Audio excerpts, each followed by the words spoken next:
Press वार्ता है, बहुत महत्वपूर्ण मुद्दा है। ये मुद्दा इसलिए महत्वपूर्ण है कि हमारे आपके जो एक सबसे महत्वपूर्ण अधिकार है, वोट देने का अधिकार, उस पर एक षड्यंत्रकारी चोट करने का कदम उठाया जा रहा है। हम चुनाव आयोग कहते हैं, लेकिन चुनाव आयोग तो एक मोहरा है।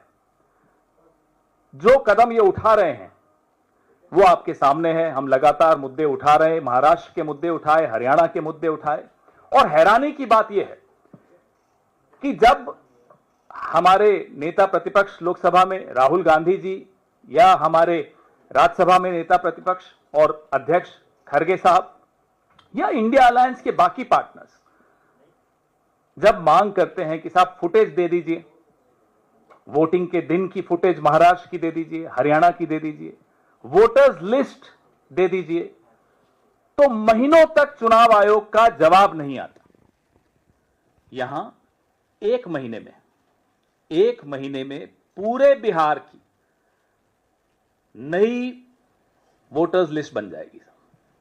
पुरानी वोटर लिस्ट देने में, उसके बारे में सवाल पूछो तो जवाब देने में महीनों लग जाते हैं, जवाब नहीं आता। लेकिन एक नई वोटर्स लिस्ट बिहार में बन जाएगी एक महीने में, मॉनसून के महीने में, जिसके बारे में अभी हमारे साथी पीसीसी अध्यक्ष राजेश राम जी आपको बताएंगे। जो असंभव है, it is humanly impossible to do something like this, लेकिन ये फिर भी जिद पर हैं कि सितंबर के महीने में ये नई वोटर्स लिस्ट आ जाएगी। 8 करोड़ के लगभग, 8 करोड़ है, 8 करोड़, उन सब के कागज जांच हो जाएंगे, सब कुछ हो जाएगा। हैरानी की बात है, हमने समय मांगा चुनाव आयोग से, इंडिया गठबंधन की ओर से मांगा, जैसा कि हमेशा हम मांगते हैं। हमारे कुछ अधिकृत लोग हैं, वो हमारी लीगल सेल में हैं, वो अधिकृत लोग चिट्ठी भेजते हैं, चुनाव आयोग तुरंत जवाब देता है। अब तक जो हुआ था मैं वो बता रहा हूं, और हम मिलने चले जाते हैं। उसमें कोई कंट्रोवर्सी नहीं होती, कोई विवाद नहीं हुआ, अभी तक तो नहीं होता था। अब मुख्य चुनाव आयुक्त की जुबान से अगर मैं बोलूं, if I quote the CEC, अब न्यू नॉर्मल आ गया। ये उनके शब्द है, मेरे नहीं है। और धमकाते हुए लहजे में कहते हैं कि नया चुनाव आयोग है, नया नॉर्मल है। क्या नया नॉर्मल है साहब? नया नॉर्मल यह है कि अब चुनाव आयुक्त तय करेंगे कि कांग्रेस पार्टी से वो किस नेता से मिलेंगे। आप कौन है साहब? आप क्यों तय करेंगे? आप तय करेंगे कि कितने लोगों से मिलेंगे, आप तय करेंगे कि कब मिलेंगे। ये न्यू नॉर्मल है। अब हमें यह नहीं समझ में आया कि मुख्य चुनाव आयुक्त हैं, किसी के प्रति निजी टिप्पणी नहीं है हमारी, उन्होंने एक और परंपरा शुरू की। गुप्ता जी हैं वो, ज्ञानेश कुमार गुप्ता जी, अपना नाम ज्ञानेश कुमार लिखते हैं। अब गुप्ता जी को यह लगता है कि पत्रकारों को वो व्हाट्सएप मैसेज करके खबरें प्लांट करेंगे और वो गुप्त रह जाएगी बात। गुप्ता जी, यहां कुछ गुप्त नहीं रहता।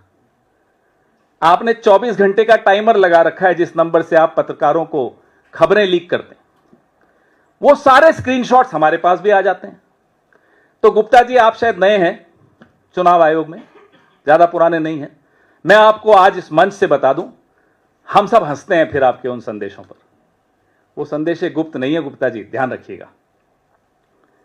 अब ज्ञानेश जी को, पूरे चुनाव आयोग को, हर संस्था की बात कर रहा हूं, ना केवल चुनाव आयोग, जो भी लोग आज उन संस्थाओं में हैं, उन्हें यह समझ लेना चाहिए कि उनसे पहले, उनसे कहीं बेहतर लोग उन कुर्सियों पर बैठकर जा चुके हैं और उनके बाद उनसे कहीं बेहतर लोग बैठने आएंगे। आप क्या विरासत छोड़कर जा रहे हो? आपको अगर लोग याद रखें तो क्या सोचकर याद रखेंगे? क्या यह सोचकर याद रखेंगे कि देश के तमाम विपक्षी दल आपसे वोटर्स लिस्ट मांग रहे थे और आप नहीं दे रहे थे? यह विरासत होगी क्या आपकी? क्या यह विरासत होगी कि आप कहेंगे कि अब वीडियो फुटेज नहीं दिया जाएगा 45 दिन के बाद विपक्ष को? क्यों? क्या यह विरासत होगी कि आपसे सवाल पूछे जा रहे हैं कि 5 बजे के बाद अचानक महाराष्ट्र में वोटिंग ज्यादा कैसे हो जाती है? 12,000 बूथों पर, 85 असेंबली सेगमेंट्स पर, उसका जवाब नहीं देते। और दाएं बाएं से इंफॉर्मेशन लीक करेंगे, दाएं बाएं से जर्नलिस्ट को सोर्सेस करके खबरें चलाएंगे। एक तो वो टाइमर लगाना बंद कर दीजिए गुप्ता जी, हंसते हैं सब। स्क्रीनशॉट में 24 सेकंड लगते हैं, आप भले 24 घंटे का टाइमर लगा दो, उससे क्या होता है। तो जो जिस तरह से चुनाव आयोग चला रहे हैं, मुझे लगता है लोकतंत्र और लोकतांत्रिक प्रक्रिया पर बहुत बहुत बड़ा खतरा मंडरा रहा। हमें लगता था कि जो इनसे पहले थे वो फेयर नहीं है, अब इनको देखो तो वोट याद आने लग गए। यह स्थिति हो गई आज चुनाव। और यह खतरा विपक्ष के लिए नहीं है सिर्फ, यह खतरा आप सबके लिए है, एक एक वोटर के लिए है। अब एक और चीज मैं आपको बता दूं, टाइम मांगने के बाद जिस तरह से अपमानजनक रूप से कि साहब जिस व्यक्ति के माध्यम से टाइम मांगा गया वो अनधिकृत है। आप कौन होते हैं ये तय करने वाले कि वो अनधिकृत है या अधिकृत है? चलिए आपको लगता है वो अनधिकृत है तो उसको बोलिए कि साहब आप अपना ऑथराइजेशन ले आइए कांग्रेस पार्टी से। वो ले आता, आधे घंटे में ले आता। हमें कल ये आभास हुआ कि शायद हम गलत पते पर चले गए हैं। इतनी बड़ी बिल्डिंग चुनाव आयोग, निर्वाचन सदन, पता नहीं कितने 1-1.5 एकड़ पे तो होगी, कई लाख स्क्वायर फुट होगी, मेरे और आपके पैसे से बनी होगी। इतनी बड़ी बिल्डिंग में बैठने की जरूरत क्या? बीजेपी का इतना अच्छा मुख्यालय है, वहां एक फ्लोर ले ले जी, वहीं बैठ जाइए। हम क्यों बिचौलियों से मिलें? हम सीधा बीजेपी से बात करेंगे। माफ कीजिएगा, चुनाव आयोग किसी पार्टी का बिचौलिया नहीं हो सकता। सबको अपने दायरे में रहकर काम करना होगा, यह लोकतंत्र की परिभाषा है। और सबका दायरा संविधान ने फिक्स कर रखा है, नियमित कर रखा है। उस दायरे को अगर कोई तोड़ेगा तो देश देख रहा है, देश जानता है कैसे लोगों को अपने अपने दायरे में फिर से भेजना होता है। देश को यह आता है। इसलिए मैं इस मंच के माध्यम से बहुत विनम्रता से, in all humility at my command, मैं चेतावनी दे रहा हूं चुनाव आयोग को।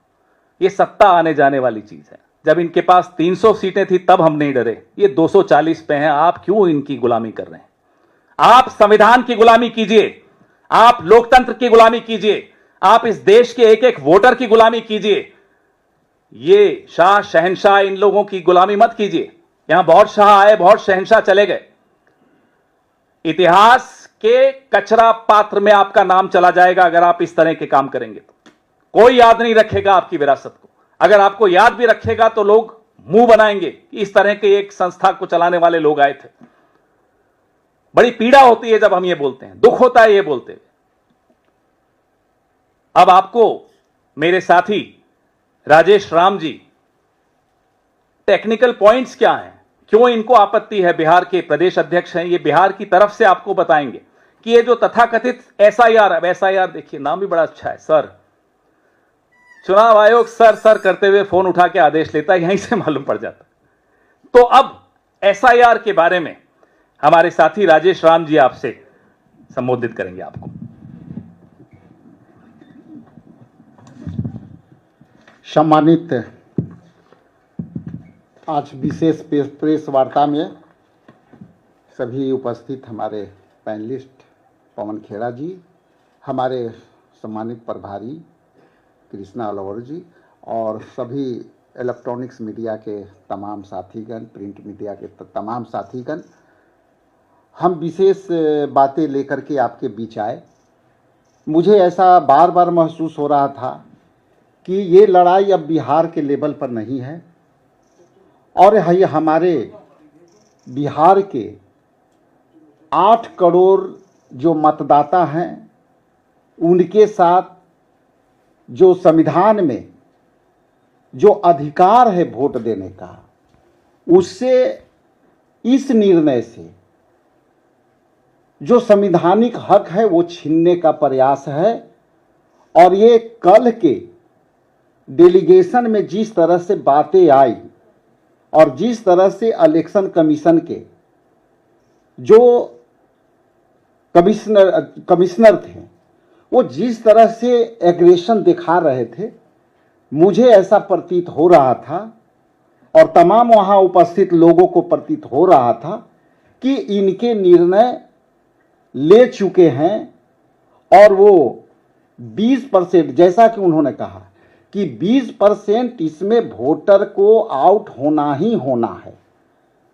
तो मुझे लगा कि अपनी बातें आप लोग के बीच राष्ट्रीय स्तर पर कुछ बातें बिहार की परिप्रेक्ष्य में, बिहार के वोटरों के परिप्रेक्ष्य में हमें कुछ बातें आपसे कर करके शेयर करके जानी चाहिए। पहली बात यह है कि पहली बार इतने बड़े पैमाने पर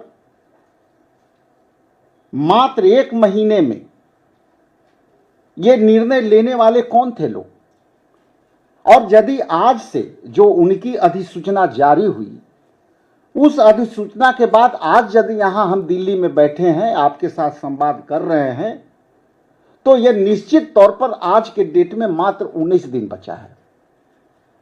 और 19 दिन में बिहार के जो फीडबैक है, हम लोग के अंदर भी हम लोग पदाधिकारियों से बात करते हैं, उन्होंने कहा दबे जुबान में कहे, डरे हुए जबान में कहे कि ये निर्णय बिल्कुल जो है वोटरों के अधिकार छीनने वाली है।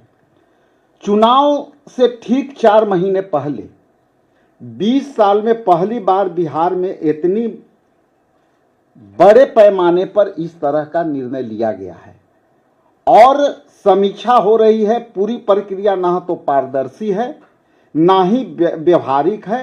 बीएलओ के पास हजारों मतदाताओं की जिम्मेवारी है, लेकिन उन्हें संसाधन नहीं दिए गए हैं। क्या यह असल में वोटर को बाहर करने की सोची समझी साजिश है? अब बिहार में मैं बताते चलूं कि जो एनडीए गठबंधन की सरकार है, विगत 20 वर्षों में कोई भी इस तरह की नई बहालियां नहीं की है और उनके पास सक्षम कर्मचारी नहीं है जो इसको करा सके, और उनके पास जो जितनी पद हैं वो पद के अनुरूप उनके पास कैपेसिटी नहीं है, उनके पास कर्मचारियों की संख्या नहीं है। तो ये इतनी बड़ी 25 दिन के निर्णय में ये कैसे करेंगे, ये मेरा सीधा सवाल है इलेक्शन कमीशन से। चूंकि उनकी सारी बहालियां 4 लाख बहालियां जो है 40 विभागों में 4 लाख बहालियां लंबित है, जो पद रिक्त है, तो इनके पास कर्मचारी नहीं है तो ये कौन करेंगे? क्या बीजेपी के कार्यकर्ता करेंगे इस काम को? चूंकि उनके पास सरकार का हैंड्स नहीं है और सारी वैकेंसियां उनकी रिक्त है, तो इसका मतलब इलेक्शन कमीशन बीजेपी के कार्यकर्ता से बीएलओ कराएंगे। तो मेरा बिहार के परिप्रेक्ष्य में पहला पारा यह था। दूसरा है कि आप जैसा कि जानते हैं, बिहार प्राकृतिक रूप से दो ग्रुप में बांटा जा सकता है, उत्तरी बिहार और दक्षिणी बिहार।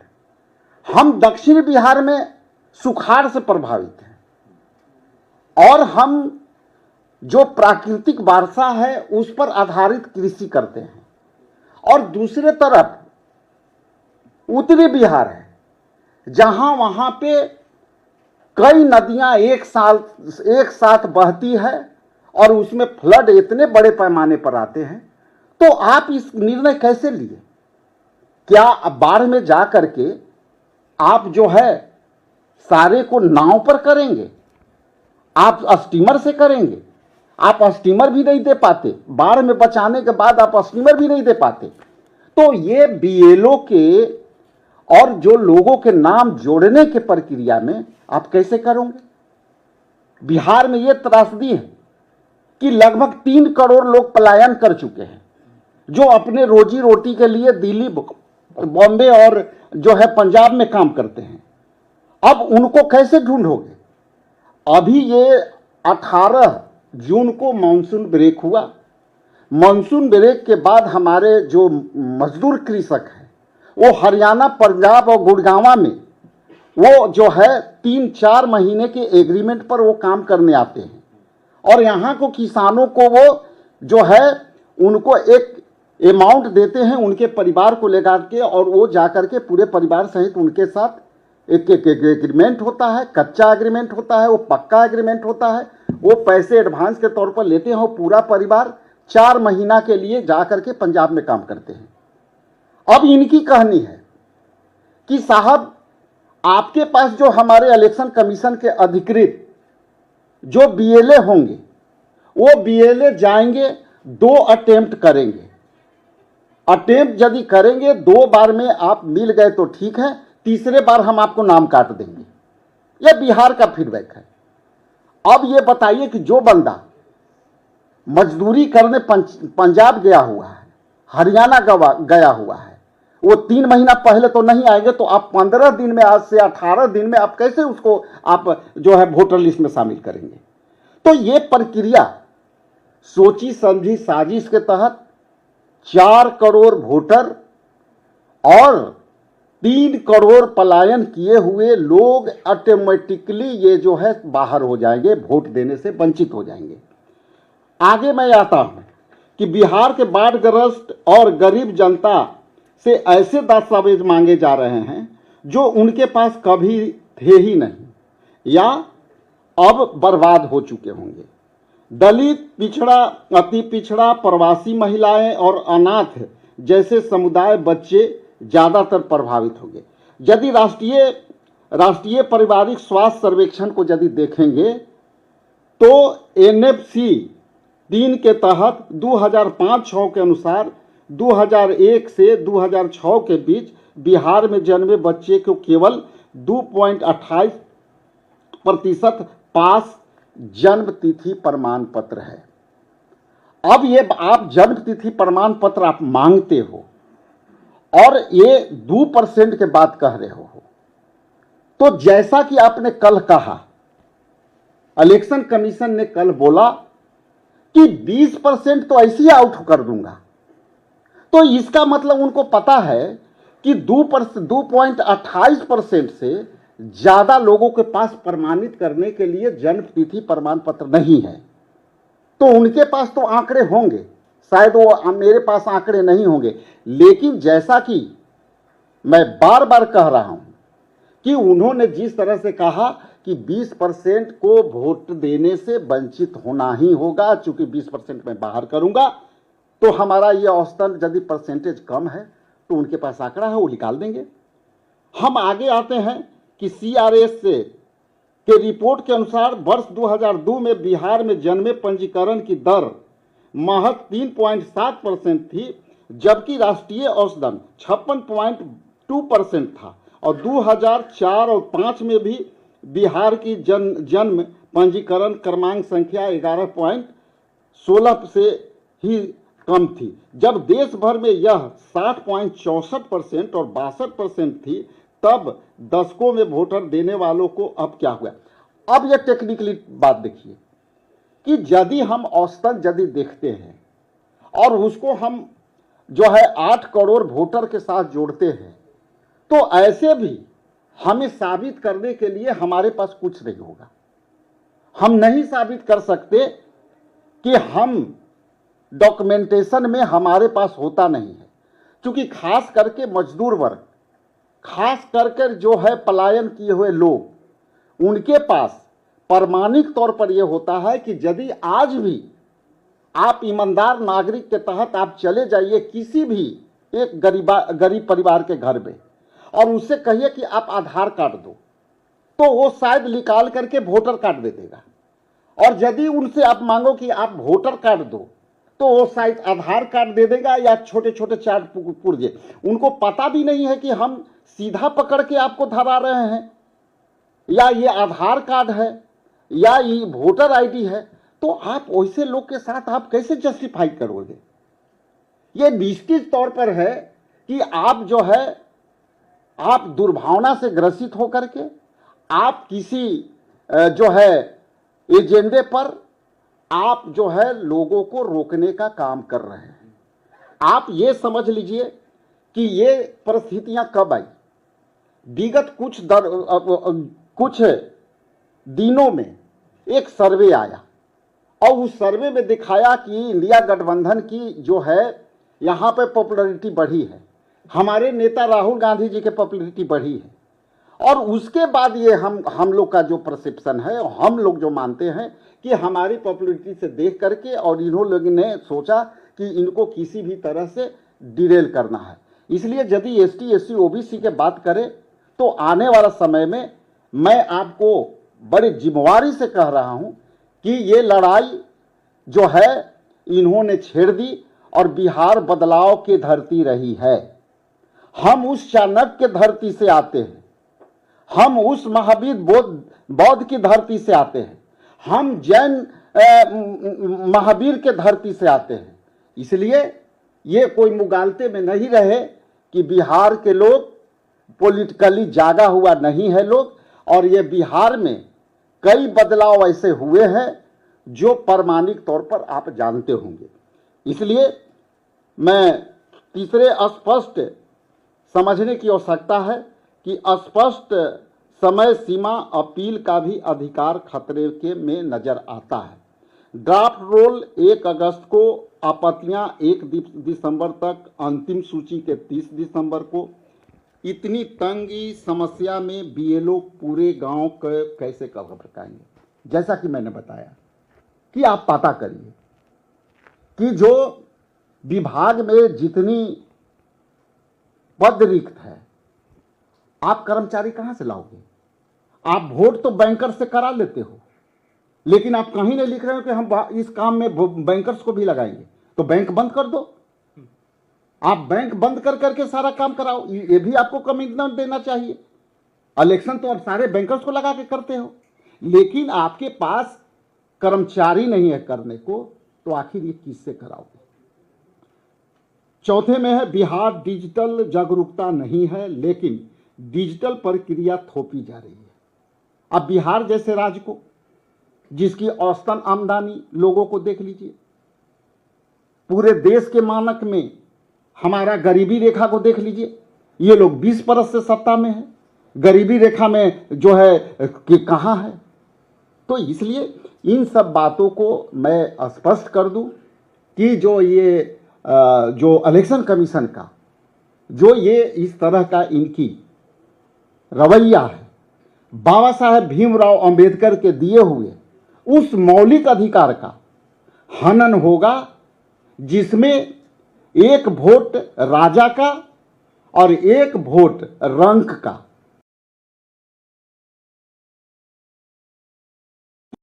निश्चित रूप से ये वोट, ये जो है निर्णय है, इसका हम लोग पुरजोर तरीके से हम लोग इसको प्रतिकार करते हैं, विरोध करते हैं। अंत में मैं एक बात और कहना चाहता हूं साहब, आप हर निर्णय में आधार को जोड़ते हो। आधार को जोड़ करके आप सारे आपके खाते, उनके खाते, आप जितना भी फाइनेंशियल आपका जो है ट्रांजैक्शन है, उसमें आप आधार को जोड़ते हो। और आधार, मेरा जो मानना है कि आधार करीब करीब ऐसे लोग हैं, उसमें भी छूटे हुए लोग हैं, जिसमें 10% 5% आधार उनके पास नहीं होगी, लेकिन आप आधार को क्यों नहीं जोड़ रहे हो? बाकी सब चीज में आप आधार को जोड़ते हो। हर फाइनेंशियल लेनी देनी के लिए आप आधार को जोड़ते हो, जीएसटी में जोड़ते हो, अकाउंट खोलने में जोड़ते हो। तो भाई इसको आप जो है आधार पर क्यों नहीं जोड़ते हो? इसलिए ये इलेक्शन कमीशन ये विशुद्ध रूप से शंका के घेरे में है, और ये बिहार में 20% ये वोट को जो है किसी भी तरह से डिरेल कर देंगे।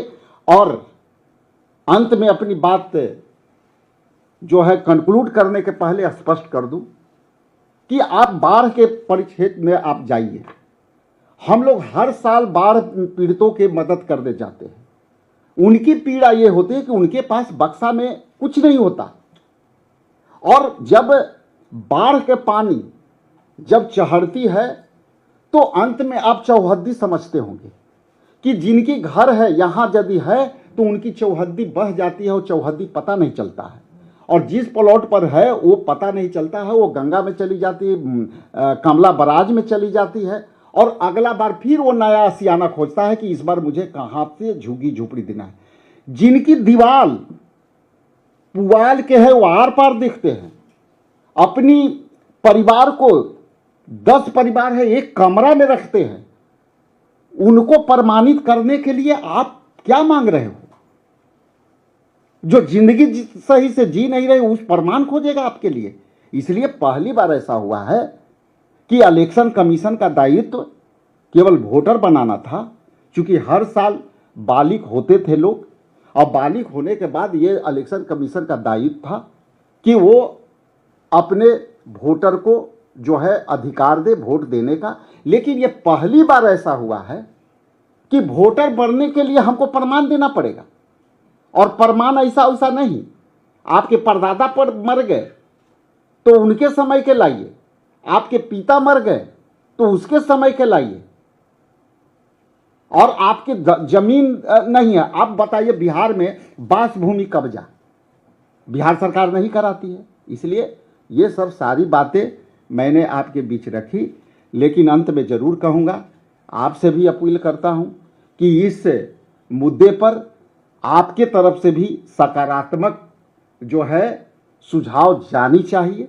ये एक व्यक्ति का बात नहीं है, ये किसी पार्टी का लाइन का बात नहीं है, ये हम संविधान के उस पहलू को रख रहे हैं जिसमें एक नागरिक को अपना वोट देने का अधिकार संविधान ने दिया है, और वो संविधान की रक्षा के लिए आपके भी अपील करता हूं कि आप भी इसमें सहभागी बने, हमें मदद करें। बहुत बहुत धन्यवाद। Thank you. कृष्णा जी।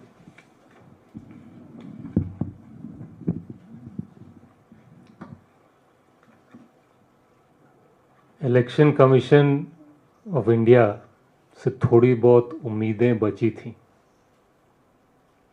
कल के बाद या हफ्ते 10 दिन से वो उम्मीदें भी खत्म हो गई।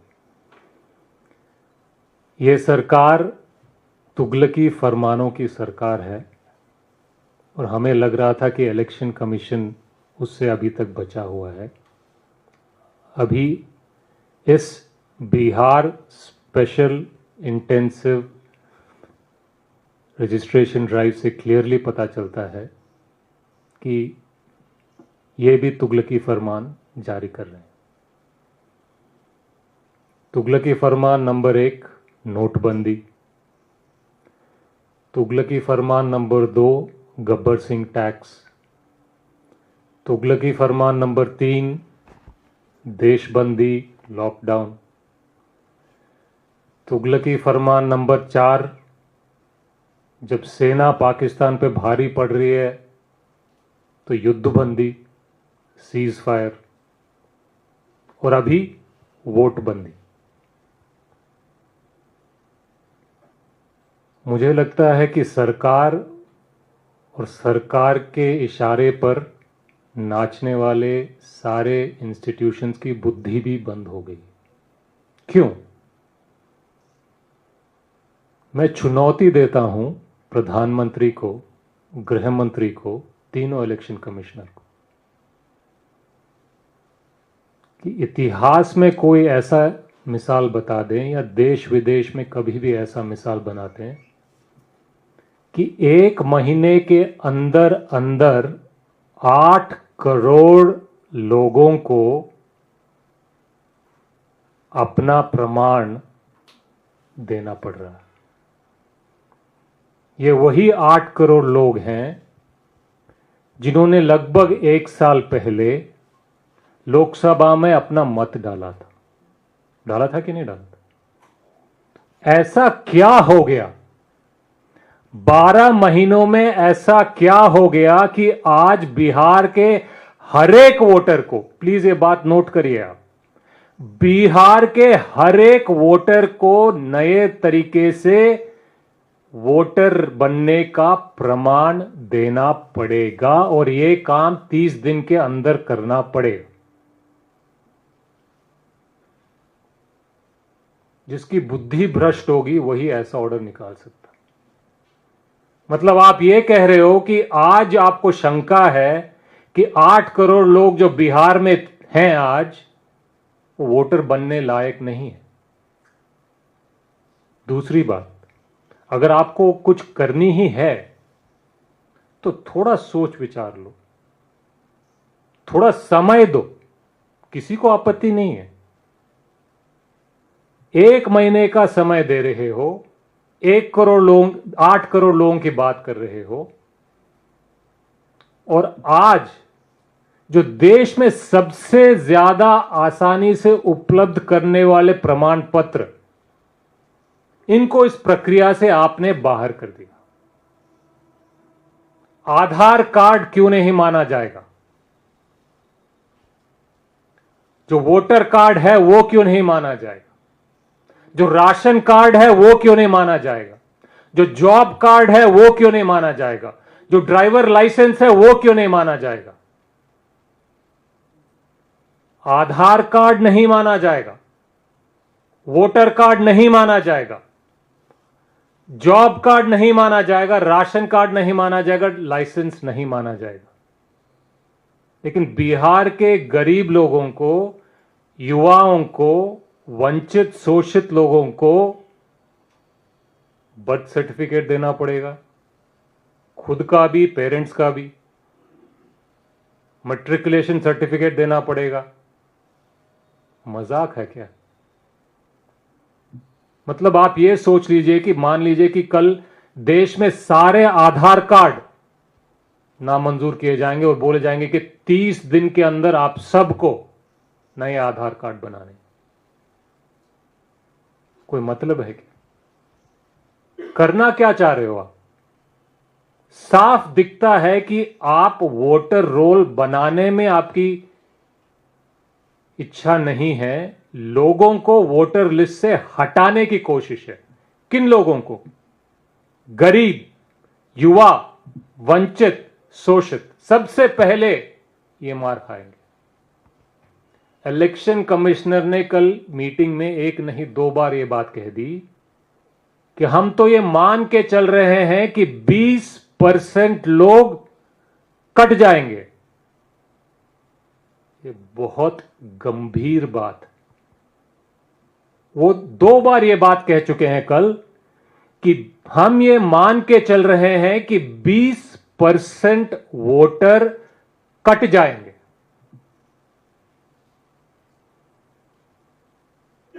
इलेक्शन कमीशन और इलेक्शन कमिश्नर को थोड़ी भी जमीर होती तो अगर 2% वोटर भी कटते तो पसीने निकलने चाहिए, रात को नींद नहीं आनी चाहिए, हाथ पैर कांपने चाहिए। लेकिन आपने इतनी आसानी से बोल दिया कि हम तो मान के चल रहे हैं कि 20% वोटर कट जाएंगे, छट जाएंगे।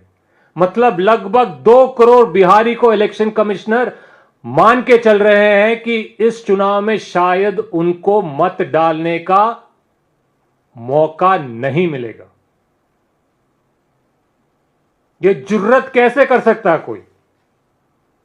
ये वही 2 करोड़ लोग हैं जिन्होंने 12 महीने पहले लोकसभा चुनाव में मत डाला था। आज आपने ऐसी प्रक्रिया शुरू कर दी जिसकी वजह से आप ये मान के चल रहे हो, प्रक्रिया अभी शुरू हुई है, तुगलकी है, मंदबुद्धि है, लेकिन उससे पहले भी आप ये मान के चल रहे हो कि 20% वोटर छट जाएगा। क्या ये मंजूर होनी चाहिए? संविधान खतरे में है, लोकतंत्र खतरे में है, वोट खतरे में। हम बिहार के 20% लोगों को किसी भी प्रक्रिया से वंचित नहीं होने देंगे, चाहे वो मोदी जी हो, चाहे वो गृह मंत्री जी हो, चाहे वो इलेक्शन कमिश्नर। ये हमें मंजूर नहीं। हम दोबारा अपील करते हैं प्रधानमंत्री से, गृह मंत्री से, इलेक्शन कमिश्नर कि ऐसी तुगलकी फरमान जारी कर कर, ये माइंड मेकअप कर कर प्रक्रिया के शुरू होने से पहले कि 2 करोड़ बिहारी छट जाएंगे, कट जाएंगे, ये गलत है, ये पाप है। इतिहास आपको माफ नहीं करेगा, बिहार आपको माफ नहीं करेगा, हिंदुस्तान आपको माफ नहीं करेगा। धन्यवाद। आपके सवाल। जी, आपने बिचौलिया कहा इलेक्शन कमीशन को या मुख्य इलेक्शन कमिश्नर को बिचौलिया कहा? नहीं, मैं किसी भी ऐसी संस्थान जो संविधान के दायरे से हटकर जी हुजूरी करने लग जाए सरकारों की, वो कोई भी संस्था, वो असंवैधानिक है, लोकतंत्र के खिलाफ है। You are saying that election commission itself is saying that 20% of voters will be removed from the electoral list. What else option do you have? Are you going to approach the court for the? Well, we have all our options open. Are you going to approach the court? As I said, we have all the options open before us. Pawan sir, on your right sir. Sir, 2011 की census के मुताबिक लगभग 88% बिहार रहता है rural areas में और लगभग 11-11.5% urban areas में रहता है। तो जो प्रूफ मांगे जा रहे हैं बर्थ सर्टिफिकेट के लिए, बहुत प्रैक्टिकल या फिजिबल नहीं लगता है। तो क्या आपको नहीं लगता ये ग्राउंड्स ऐसे हैं जिसको आप सीधे तौर पर अगर अदालत के सामने लेके जाएंगे तो ये वहाँ नहीं टिकेंगे? और आप, क्योंकि आप अपने शुरू के वक्तव्य में ही कह चुके हैं इलेक्शन कमीशन कहीं ना कहीं आपको बिचौलिया लगता है, कॉम्प्रोमाइज लगता है, और कल खुद चुनाव आयोग आपको 20% नामों को एडमिट कर रहा है हटाने की। तो क्या पूरी इंडिया ब्लॉक मिलके, अभी पार्लियामेंट सेशन तो आ ही रहा है, वहां पे तो आप उठाएंगे, अदालत का आप दरवाजा खटखटाएंगे? क्योंकि 88% पॉपुलेशन जहां रूरल एरियाज में हो तो वहां बड़ा इम्प्रैक्टिकल। वो मैं आपको, जैसा अभी आपके एक साथी के सवाल के जवाब में कहा, हमारे पास तमाम रास्ते मौजूद हैं।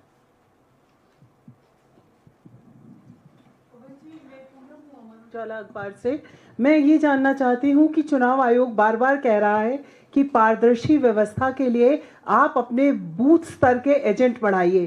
कांग्रेस ने लगभग 47,000 से ज्यादा बूथ स्तर के एजेंट लगा रखे हैं। तो यदि उस व्यवस्था पर भरोसा नहीं है तो ये एजेंट क्यों हैं? और दूसरा, यदि चुनाव आयोग इसी तरह की कार्यप्रणाली अपनाए रखता है तो कांग्रेस के पास क्या शेष रह जाएगा? क्योंकि आने वाले समय में विधानसभा चुनाव है और ये तय समय पर होंगे। देखिए, यहाँ मसला ये नहीं कि बूथ एजेंट सारे हैं या नहीं है।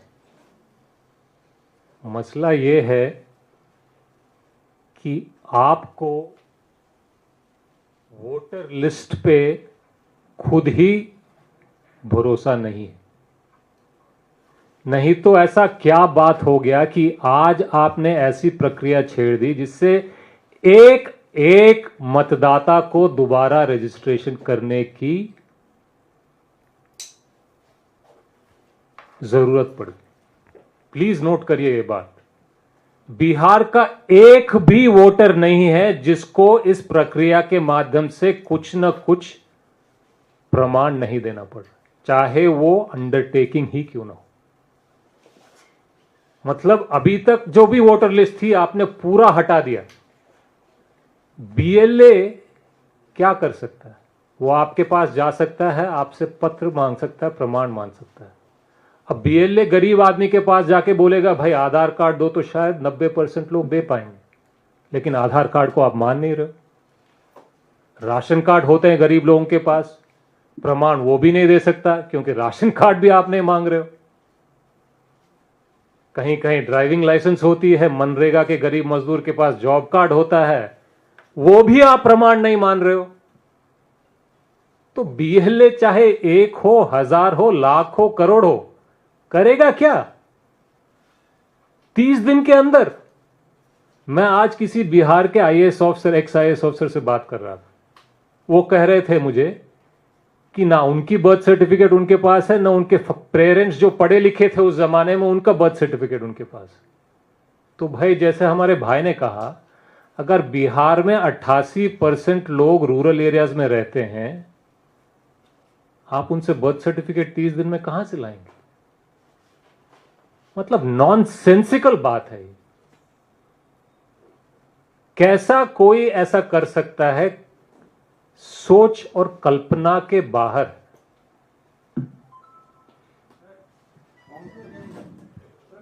said that we have got all the options open. Do we have got time to explore those options? And what would be the immediate, remedy to Well, we are in consultation with because elections are all the corner, I believe, in stakeholders. October and November in Bihar. We are in touch with all our alliance partners. Together, we are in touch with all the experts. I don't want to elaborate further, but we have, as I said, all the options open, and in days to come, you will have a lot of answers. क्या आप चुनाव आयोग से request भी करेंगे कि आधार को वो अनुमति दे दें?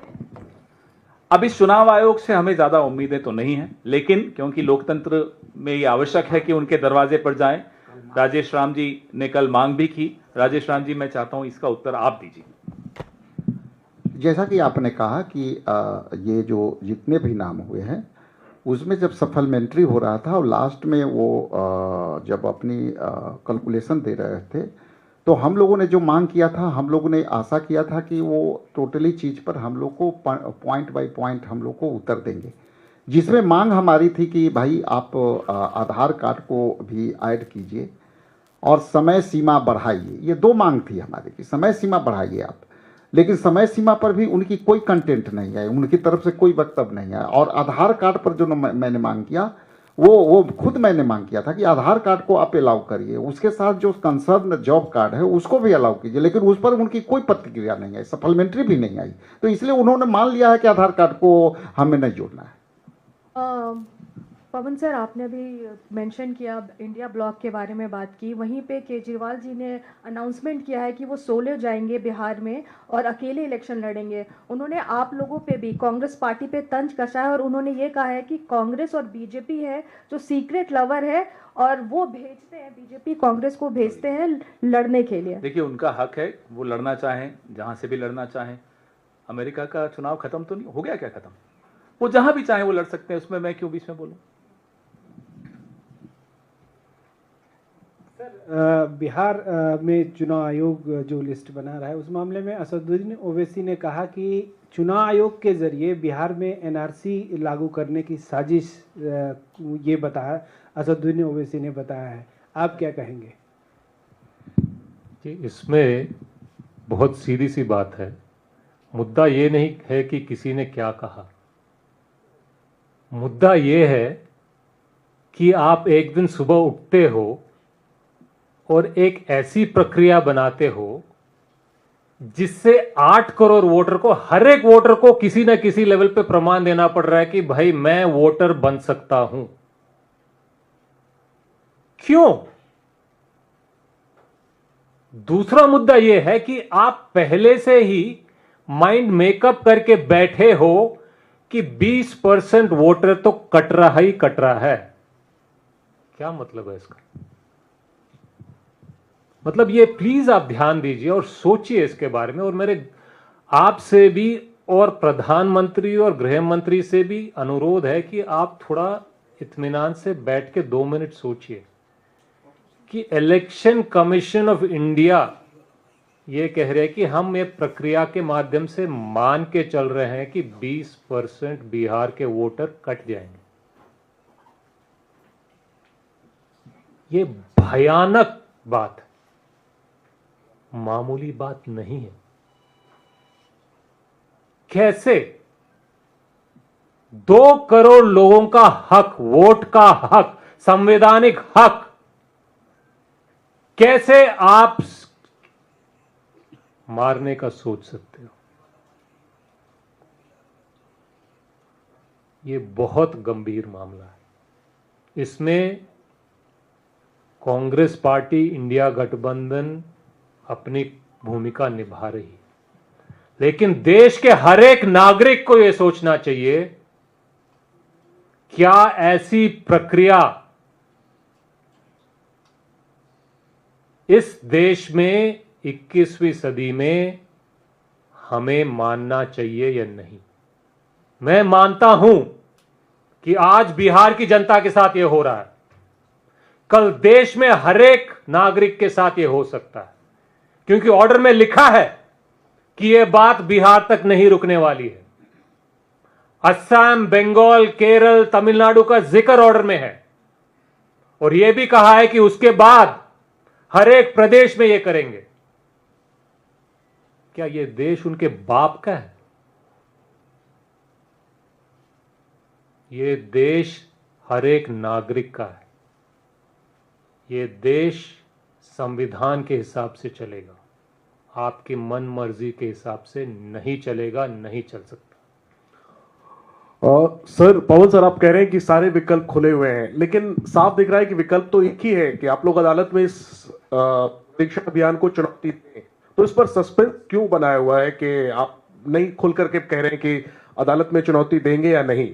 और एक और सवाल है कि आप कह रहे समय कम है, 1 महीने के अंदर 10 करोड़ वोटरों को के लिए यह अभियान चलाया जा रहा है, तो क्या इसमें अगर चुनाव आयोग अपने कदम पीछे नहीं खींचता है तो क्या आप लोग ये मांग करेंगे कि बिहार विधानसभा का चुनाव आगे खिसका दिया जाए, जो नवंबर में होना है उसको क्या आप आगे खिसकाने की मांग करेंगे? क्या इस बात पर आप लोग सहमत हैं? ये आपका विचार है। ये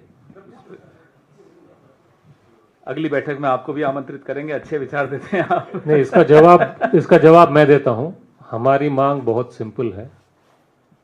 ये तुगलकी फरमान है, इसको वापस लेना चाहिए। इसके अलावा हमारी और कोई मांग है ही नहीं। इस पे नेगोशिएशन का सवाल है ही नहीं। इस पे ये नहीं है कि समय बढ़ाना है या घटाना है। इसका कोई सेंस नहीं बनता है, इसको वापस लेना चाहिए। ये हमारी इकलौती मांग है और ये हम दोबारा दोहराना चाहते हैं। बता दिया आपको। राजेश जी, आपको याद होगा आपने 20 साल नीतीश सरकार की 20 साल की बात कही है। 20 साल पहले लालू जी जब चीफ मिनिस्टर हुए, चूंकि आपके गठबंधन में, तो जो एम्प्लॉयमेंट थे उनके तनख्वाहों को आधी कर दिया। जब नीतीश सरकार आई, इस्तेमाल चीफ मिनिस्टर बने, तो आज उनके तनख्वाहों को 2 गुना से 4 गुना करता है। देखिए, पिछले आप याद कीजिए कि हम गठबंधन महागठबंधन की सरकार में 17 महीना के कार्यकाल में थे। इसी पीरियड हमने वहाँ पे बेरोजगारी के मुद्दे पर हमने कितने नौकरियां दी? लगभग 4 लाख नौकरियां हम लोग 17 महीना में दी। तो एक तो उदाहरण है ना कि हमने 17 महीना में हमने 4 लाख नौकरियां दी। लेकिन जो परसेप्शन है दूर तक, वो आपका सवाल हो सकता है, लेकिन सवाल मेरा ये स्पष्ट है कि जब हमको मौका मिला तो हमने रोजगार का मुद्दा आज आपके सामने या कहीं उठा रहे हैं, तो हमने 17 महीना के कार्यकाल में हमने रोजगार देने का भी काम किया।